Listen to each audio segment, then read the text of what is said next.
Good afternoon students. देखिए, photo electric effect chapter complete हो चुका है। जो नेक्स्ट चैप्टर है वो है एटॉमिक फिजिक्स, हिंदी में बोला जाता है परमाणुीय भौतिकी।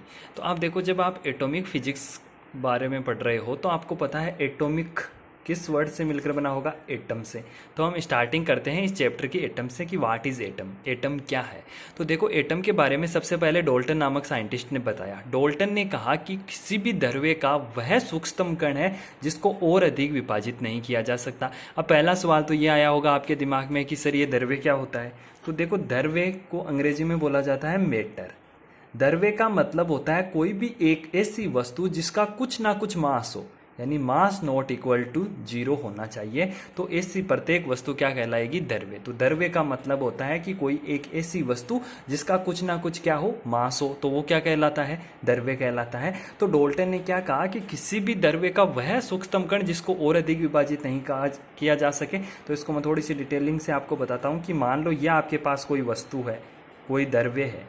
अब इसको आप छोटे छोटे टुकड़ों में तोड़ते जाओ, तो जो लास्ट का टुकड़ा बचेगा वो क्या कहलाता है, वो कहलाता है एटम। तो एटम क्या होता है, तो डाल्टन ने बताया कि किसी भी द्रव्य का वह सूक्ष्मतम कण है जिसको और अधिक विभाजित नहीं किया जा सके।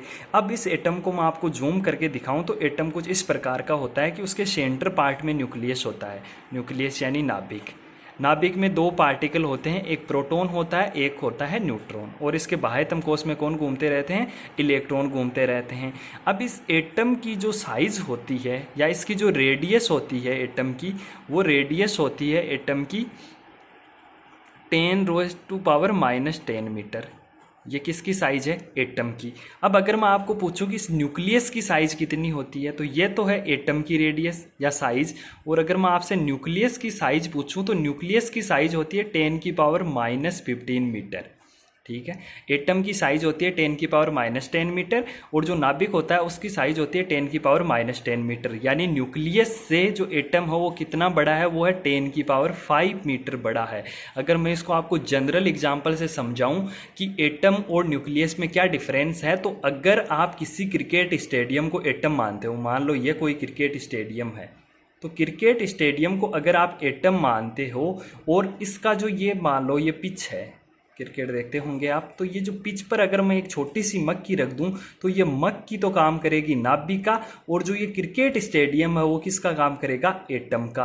तो देख लो, एटम से नाभिक इतना छोटा होता है या नाभिक से एटम इतना बड़ा होता है कि इस जो सेंटर है इस स्टेडियम का, उस पर अगर आप एक छोटी सी मक्की रख दो तो वो मक्की तो नाभिक का काम करेगी, और ये जो क्रिकेट स्टेडियम है वो किसका काम करेगा, एटम का काम करेगा।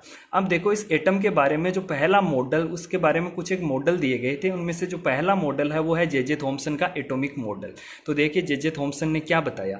जे थॉमसन का जो मॉडल था उसका देखो डायग्राम बना रखा है मैंने। तो ये एक डायग्राम था, इसमें जो आपको ब्लैक लाइंस दिख रही है वो प्रोटॉन को शो कर रही है, और जो ये माइनस है वो किसको शो कर रहे हैं, इलेक्ट्रॉन को।